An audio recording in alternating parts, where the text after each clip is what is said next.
Praise the lord. దేవునికి స్తోత్రము కలుగునగాక.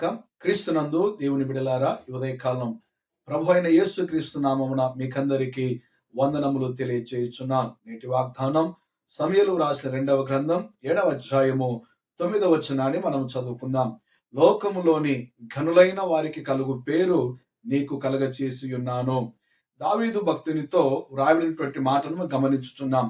దావీదా, ఇదిగో నీ జీవితంలో లోకములోని ఘనులైన వారికి కలిగి ఉన్నాయి కదా పేరులు, అలాంటి పేరు నేను నీకు కూడా కలగచేసే దేవుడునని ప్రభువు తన యొక్క సన్నిధిలో ఉన్నటువంటి దావీదుతో మాట్లాడడం జరుగుతున్నది. ఈ సమయమందు నీ జీవితంలో కూడా ప్రభువు నీకు అట్టి ఘనతనివ్వాలని, అట్టి పేరు నీకు ఇవ్వాలని, అలాంటి ఘనమైనటువంటి వారి పేరు నీకు కూడా కలగచేయాలని ప్రభు ఈ ఉదయకాలం నీతో మాట్లాడుతున్నాడు. నువ్వు ఘనహీనతలో ఉన్నానని అనుకుంటున్నావా? లేకపోతే నేను ఎందుకు పనికిరానని, నా పేరు ఎందుకు పనికిరాదని అని నీవు అనుకుంటున్నావా? ప్రభు నీ జీవితంలో ఘనులైన వారికి కలిగే పేరు ఇస్తానని ప్రభు నీతో మాట్లాడుతున్నాడు. అట్టి ఘనత, అట్టి గొప్ప చేసి ప్రభు నిన్ను ఆశీర్వదించి నడిపించునుగాక. ఆమేన్.